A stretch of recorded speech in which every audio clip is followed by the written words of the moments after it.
प्रॉब्लमो होइ छै और की होइ छै कि माय बापके बहुत दुलार बच्चा सब जे छै खाली समय काटे ला आबै छै। जी हम तऽ तेहन बच्चा सबके खोजै छियै काल्हि तऽ आबै वाला दिन जे छै पूरे संसारमे नाम कमाबू, देश से लऽ कऽ तऽ पूरे ई हनुमान संसारमे। नगर में कते दिन से सिखा रहल छै सर? 3 महीना छै भेल।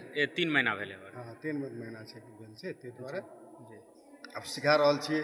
जी अब देखियौ कि प्रोग्रेस केलियै ये बच्चा सबके, जी कियाकि एहिठाम जे छै ने बहुत किस्मके जे छै से है दए रहल छै कुरीति संबंध जे छै ताहि दुआरे बच्चा सबके स्वच्छ बनबैके लिए ई चीजके संचालन केलिए, बच्चा सबके संचालन करैके लिए जे छै केलिए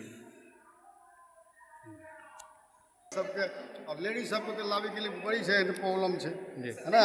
लेडीजो सबके जे छै ई कए रहल छियै कि कोना कि आब लेडीजो सब आबै गाँवके नाम कमाबै, जिला का नाम राखे, सारा चीज करते हुए भी अब जे छै अब रस रस रस रस रस रस रस यही तो शुरू में बड़ दिक्कत भेल है। हाँ शुरू में बहुत दिक्कत है, कोई समझबे नहीं करे कि कराटे की चीज या जिम की चीज। जिम अखनी तो लेडीजो सबके देखै छियै पूरा एकदम सहभागिता, हाँ। दादी सबके सेहो देखै छियै, हाँ, सब उमेर के महिला सब सेहो आबै हाँ छै। हाँ तो ई कोन कोन समय में सिखायल जाइ छै सर एहिठाम? ये सुबह और शाम।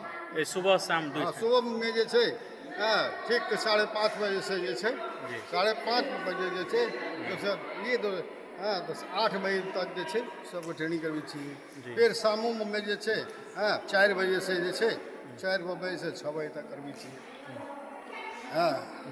सारा चीजके समस्या जे छै ई सबके और सब सारा समस्या जे छै और की छै कि एहिठाम से गार्जियनो सब थोड़ा सा लापरवाही करै छै कि गार्जियन सब अपना अपना बच्चाके देतै से नहि छै कि अपनो जेहन छै तेहन बच्चो सबके रखै छै बना के।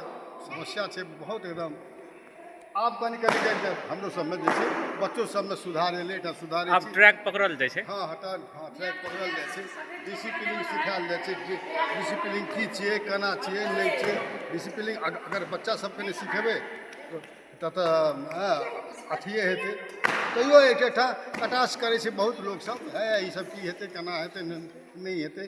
खेल छै, खेल देशके नाम करै छै। देश से दोसर देश से मेडल जीत के लाबै छै, ओहिसँ की होइ छै कि सबके होइ छै सबके प्रतिष्ठा तब बनै छै। अरे बाबा हमर बेटा यार शुरू में जे छै बड़ी परेशान करै छै कि